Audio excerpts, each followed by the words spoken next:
Committee will come to order. A quorum being present without objection, the chair is authorized to declare a recess at any time pursuant to Committee Rule 2, House Rule 11, Clause 2. The chairman may postpone further proceedings today on the question of approving any measure or matter or adopting an amendment for which a recorded vote is ordered. Now recognize the gentleman from Oregon, Mr. Benz, to lead us in the Pledge of Allegiance.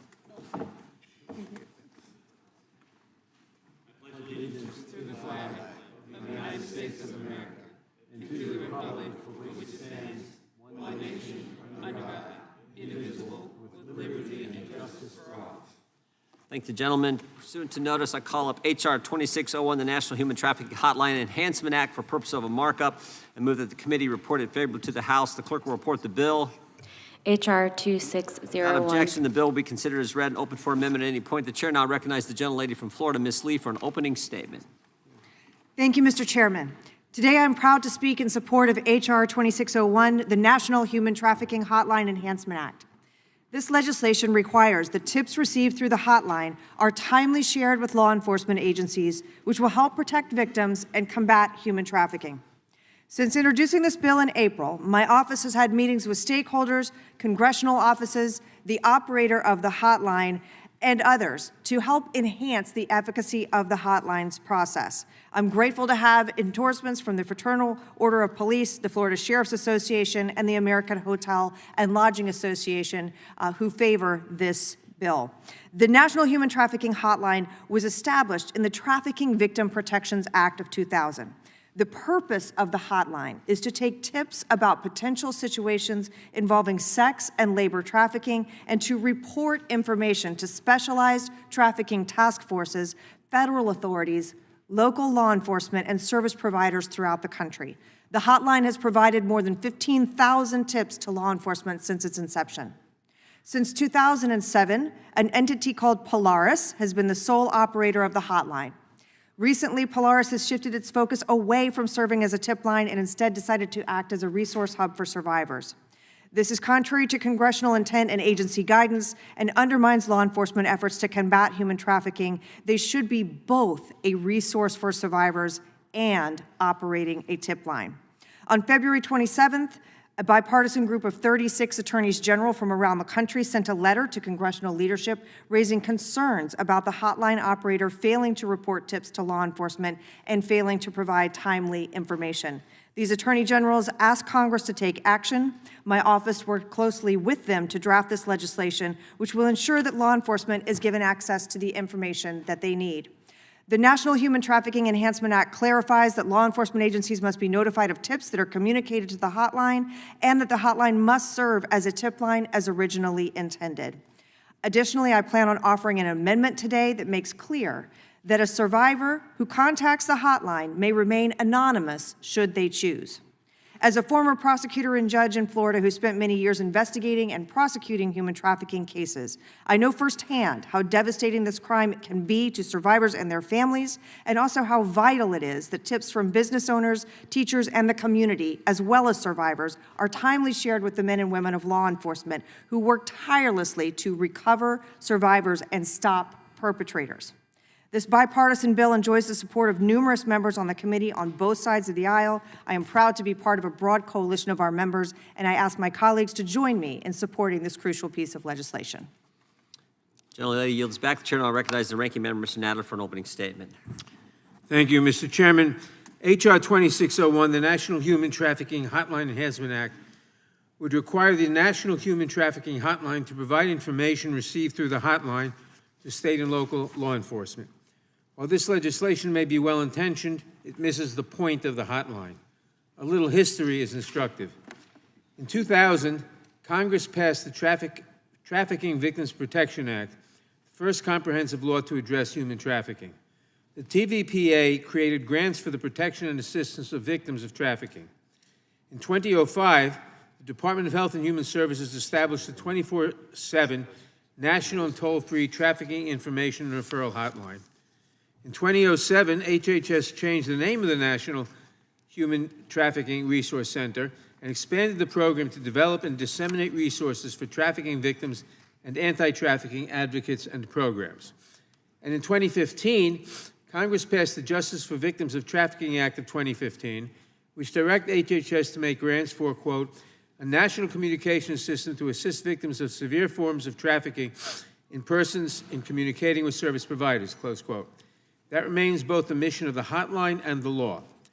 I lay all this out to show that from the hotline's inception through today, its purpose has been the same: to assist trafficking victims and to connect them with service providers so that they can escape and recover from trafficking. The hotline's purpose, as defined by Congress, has never been to receive tips or to act as an agent for law enforcement. Nonetheless, the hotline does provide information to law enforcement in certain limited circumstances. Law enforcement is informed when a victim requests that the hotline contact law enforcement, when a minor is involved, and when a victim is in imminent danger. These limited circumstances appropriately put the safety of the victims first. There have always been other ways for the public to provide tips to law enforcement about trafficking. The Department of Homeland Security, for example, directs those with trafficking tips to call the Homeland Security Investigations tip line. And notably, it directs victims seeking assistance to the National Human Trafficking Hotline. Consistent with the law, the website explains that the hotline is, quote, not a law enforcement or immigration authority and is operated by a non-governmental organization funded by the federal government, close quote. This distinction could not be clearer, yet this legislation would completely erase it. Survivors of trafficking and advocates for the rights of survivors, many of whom appear to be with us in the hearing room today, have told us that this separation between law enforcement and the hotline is critical to ensuring that the hotline fulfills its mission to assist victims and survivors. On September 1st, the U.S. Advisory Council on Human Trafficking, a council of survivors created to advise the government and strengthen our anti-trafficking efforts, wrote to Congress to oppose this legislation. I ask unanimous consent to insert this letter into the record. Without objection. The letter explains that, quote, many victims of trafficking do not report what is happening to them due to fear of law enforcement. Automatically involving law enforcement without survivor consent will disproportionately harm the communities the hotline intends to serve and have a chilling effect on calls made to the hotline by human trafficking victims, end quote. While it may seem counterintuitive, trafficking victims, even those who later cooperate with prosecutors, may not want to immediately report their case to law enforcement. Freedom Network, the largest alliance of human trafficking survivors, service providers, and advocates, also opposes this bill. And I ask unanimous consent to put their statement in opposition to the bill in the record. Without objection. Their statement explains that, quote, many survivors are working to avoid law enforcement due to previous harmful interactions, traffickers who threaten retaliation, or the vulnerable immigration status of the survivor or family member. Reporting to law enforcement without explicit consent erodes the trust of survivors and may push them away from the very services they need to leave a trafficking situation, close quote. Freedom Network's statement further notes that hotlines for domestic violence and runaway youth similarly promise confidentiality, enabling them to gain the trust of these vulnerable populations and get them to safety. We should listen to these survivors of trafficking and ensure that the hotline continues to be able to serve as a trusted resource for victims. Victims need to be able to call for help without having to worry about a poorly timed response impeding their escape. Victims need to be connected with service providers without fearing their own prosecution for acts they undertook as a trafficking victim. Once they've escaped, many victims do want to work with law enforcement, and their cooperation significantly strengthens the case against the trafficker. But that cooperation will never happen if victims stop calling the hotline because it stops putting their safety first. We urged Republicans to reconsider this legislation in light of the concerns from victims and survivors, including those who are in the committee room with us today, but they refused. In light of these concerns, I must urge my colleagues to oppose this legislation, and I sincerely hope that we can work together in future efforts that prevent trafficking and serve the needs of survivors, informed by their experience. Before I yield back, I want to note that Ranking Member Jackson Lee regrets that she cannot attend today's markup. As many of us know, human trafficking is a very important issue to her. She has always been able to work on these issues in a bipartisan fashion and hopes that at some point we can do the same with this bill, while centering victims and survivors of human trafficking in the discussion. I also ask unanimous consent to enter To enter into the record, the Protect All Children from letter from the Protect All Children from Trafficking Network, National Survivor Network, from the Alliance to End Slavery and Trafficking, and from the Rape, Abuse, and Incest National Network that operates the National Sexual Assault Hotline. Without objection. In opposition, these are all in opposition to the bill. With that, I yield back. Without objection, all of the opening statements will be included in the record. The chair now recognizes the gentlelady from Florida for the purpose of offering an amendment in the nature of a substitute. Mr. Chairman, I have an amendment at the desk. Clerk will report the amendment. Amendment in the nature of a substitute to H.R. 2601. Without objection, the amendment in the nature of a substitute will be considered as read and shall be considered as base text for the purpose of the amendment. The chair now recognizes the gentlelady from Florida to explain the amendment.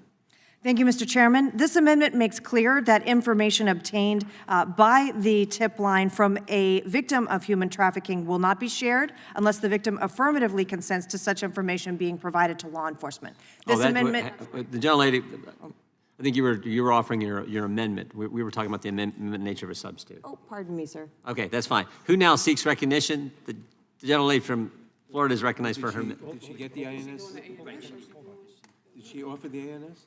Yeah, I think ANS has been offered. Without objection, the ANS considered as read, right? We've done that. Yes, sir. Now, who seeks recognition? Gentlelady from Florida is recognized because she has an amendment. Yeah, she has an amendment to the amendment in the nature of a substitute. We got it. Gentlelady is recognized to talk about her amendment. Thank you, Mr. Chairman. Yeah, we're good. So the amendment offered would, as previously stated, allow a victim of human trafficking who contacts the tip line to remain anonymous unless that victim specifically consents to their information being provided to law enforcement. This amendment is intended to address the concerns that have been stated by groups about survivors being able to remain anonymous. I would also like to note that on the subject of the purpose of the original hotline, that the Administration for Children and Families in the U.S. Department of Health and Human Services administer this grant, and Polaris is currently the entity contracted to provide it. On their website, ACF describes the purpose of the hotline to, quote, take tips about potential situations involving all forms of sex and labor trafficking, and facilitates reporting to specialized human trafficking task forces, federal authorities, local law enforcement, and service providers throughout the country. Moreover, the notice of funding opportunity for the hotline states that one of the 4 project objectives is to notify law enforcement agencies of the potential cases of human trafficking, as well as instances when trafficking victim is in imminent danger, and document emerging trafficking schemes to assist in the detection and investigation of trafficking cases. Certainly, the intent of this bill is to fight to protect survivors and also to ensure that we stop human trafficking. And it is important to recognize that both must occur.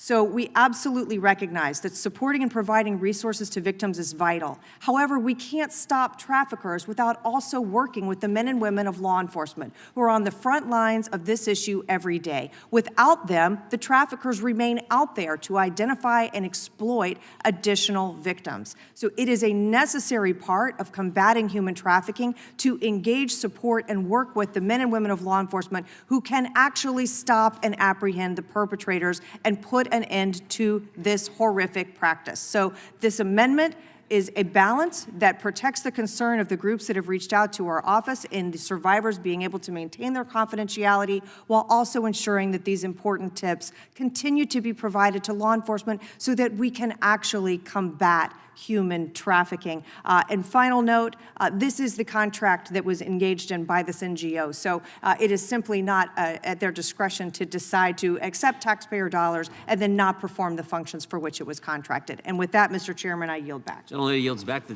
chair now recognizes the ranking member, Mr. Netter. Thank you, Mr. Chairman. With regret, I must oppose this amendment. The victims have reviewed this amendment. They say it doesn't satisfy their concerns. It still makes, it will still have a chilling effect on survivors calling in to the hotline, and therefore I must oppose the amendment and as well as the bill. I yield back. Gentleman yields back. Who seeks recognition? The gentleman from Maryland. And we will maybe go one. We have votes and about 10 minutes left in the vote, so maybe Mr. Ivey, and then we'll have to take a recess. So speak quickly? Yeah. Well, no, we'll give you your full time, Mr. Ivey, but then we probably have to head to the floor. Yes, sir. Thank you, Mr. Chairman. And to my colleague, I say I appreciate the effort to do this, and want to continue to our offices to keep working to see if we can find a way to resolve this. I would note just for the record that the gentlelady from Florida floated alternative language last night. We've made an effort to try and see if we can resolve this with some of the groups that the chairman recognized or referenced a moment ago. But there's still some challenges that remain here. And my role as state's attorney in Prince George's County, we had a lot of human trafficking issues. We had a lot of domestic violence issues. And one of the things I did when I first got into office was to push for a mandatory arrest policy with respect to domestic violence calls. And what I quickly learned in getting feedback from victims who had been making those calls was that they did not want me to do that. And the reason was because there were a variety of circumstances where the person making the call just needed help immediately, but might have been concerned about long-term consequences, about if the police showed up at the time. Another issue was people who were trying to develop an escape strategy, hadn't figured it out yet and needed to figure out how to work with people who could help them do that. And part of that's a trust issue too. So I know we all come to this in good faith, and the public servants, the police and law enforcement who want to help with this, the people who answer the hotlines. But when that victim picks up the phone, she doesn't know who's on the other end of it. She doesn't know if she can trust them. She doesn't know what assistance she can get. And so that leads to the need to develop trust over time, and sometimes that gets in the way of people who need to make the calls but aren't sure about the result that will come if there's an automatic report. And so I take the gentlelady at her word. I agree. I want to see if we can find a way to thread the needle on this. But I would note for the record a couple articles I'd like to offer. The chairman offered some already, but there's one in the Tampa Bay newspaper, Aubrey Ailes. I hope I'm pronouncing the name correctly. But the article's, "Here's Why a Well-Meaning ID on the Sex Trafficking Hotline Could End Badly." Now, I know the amendment that the gentlelady's offered would help to address some of that, but I would respectfully request that we be given additional time to work with your office and the community who represents on these issues. They got the language that was proposed last night.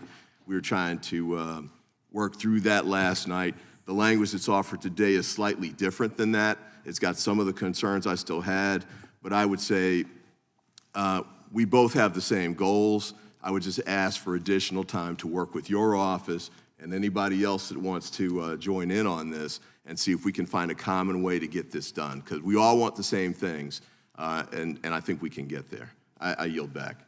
Gentleman yields back. The committee will take a recess to head to the floor for vote. We will be recessed for, I'm assuming, a half an hour or so, and we will. Votes will be over in half an hour?